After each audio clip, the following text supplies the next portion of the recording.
Bonjour, j'ai le plaisir de vous retrouver dans cette vidéo avec l'équipe d'étudiants du Master 2 Relations internationales, Nouvelle économie, économie sociale et solidaire de Lyon 3. Je m'appelle Céline Raïs et je suis intervenante dans le module gestion de projet et nous avons eu la chance d'avoir un sujet qui nous a été confié par l'Assemblée, l'APF, l'Assemblée parlementaire de la francophonie sur la gouvernance numérique. Et chaque étudiant va donc vous présenter ce sur quoi il a travaillé, sachant que ce travail de recherche a été réalisé pendant la période du Covid. Voilà, petite précision. Je laisse la parole tout de suite à Norbert qui va introduire le sujet. Bonjour, je suis Kosivi Dansou Sako. J'ai eu le plaisir de travailler sur ce sujet avec l'ensemble d'ailleurs des camarades de la promo. La gouvernance numérique des parlements, outils d'inclusion et de transparence pour le renforcement de la démocratie. Un sujet assez évocateur qui suppose une accessibilité et une diffusion en toute transparence des travaux des parlementaires, mais aussi les échanges et les partages d'expériences qui, justement, on pense peuvent être du ressort de l'APF. Alors, comment utiliser le numérique comme un outil d'inclusion, de transparence des parlementaires et quelles peuvent être les retombées pour les citoyens, leur participation et leur confiance dans les institutions parlementaires? Telle est la problématique pour laquelle nous tentons de trouver quelques réponses dans le développement de ce sujet en partant d'abord du minimum standard à respecter par l'ensemble des pays membres de l'APF. Nous aborderons également deux études de cas sur notamment les Côte d'Ivoire et Haïti. Et enfin, nous terminerons par l'entente de la jeunesse francophone liée justement à la gouvernance numérique. Donc, sans plus tarder, je vais laisser Paul vous développer la deuxième partie sur le minimum standard.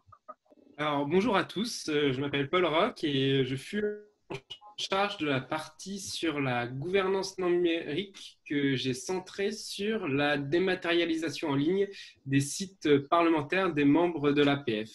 Alors, pour cette grande première partie, j'ai fait le choix de diviser en trois sous-parties. Où dans la première, j'ai identifié un certain nombre de mesures qui doivent absolument être présentes sur les sites parlementaires et que j'ai regroupées en 5 grandes catégories.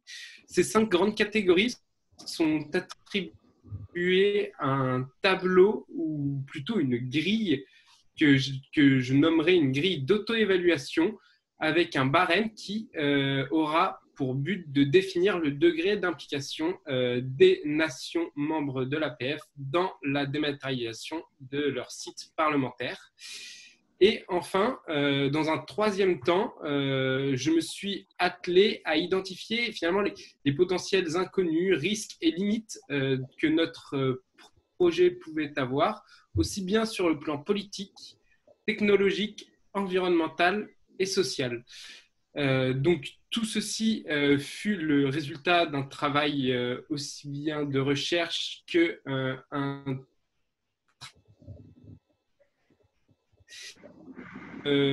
pour continuer ce travail et pour continuer la bonne conduite de ce projet, nous nous sommes ensuite attelés à des cas plus précis et justement, je vais laisser ma camarade développer le cas de la Côte d'Ivoire. Merci Paul. Alors, je m'appelle Aïda Benchekara. J'ai analysé le cas de la Côte d'Ivoire qui a notamment effectué un travail sur cette gouvernance numérique. J'ai donc essayé de dessiner les pourtours, les avancées et les améliorations concernant la Côte d'Ivoire et la gouvernance numérique. Je laisse la parole à Félix. Oui, bonjour, je suis Félix Junior Augustin. Je travaille sur le cas haïtien et mon travail est divisé en 4 parties. Et ce qui est important de souligner, c'est que mon travail intervient dans un contexte où il y a le Parlement haïtien qui est dysfonctionnel sur le plan juridique et qui fonctionne depuis 10 ans dans un bâtiment provisoire. D'où j'ai profité de ce travail et d'évaluer les différents obstacles, les différents problèmes et essayer d'apporter des solutions. D'une part, j'ai tenu compte du minimum standard proposé par notre rapport, j'ai proposé, sans un étalage de bonnes intentions, 4 actions que je pense qui est nécessaire pour implémenter le projet, qui est une proposition lui aussi. Et j'ai parlé aussi, j'ai fait une brève présentation des états des lieux du pays et du numérique pour l'État ici. Donc, en gros, c'est ça mon travail et je laisse la parole à ma collègue Judith Kael. Oui, bonjour. Je m'appelle Judith Kael Mara et là, dans cet ouvrage, en fait, j'ai essayé d'expliquer les attentes de la jeunesse concernant la gouvernance numérique et plus précisément l'attente de la jeunesse africaine. Et pour commencer, j'ai fait l'état des lieux de la connexion Internet en Afrique, subsaharienne surtout. Et j'ai aussi expliqué à quel point le coût de l'Internet en Afrique est cher. Et c'est à la fin que j'ai abordé quelques réflexions concernant les attentes les attentes des jeunes concernant la gouvernance numérique. Ok. Merci beaucoup, Francesca. C'est ça. Si tu peux dire un petit mot pour terminer.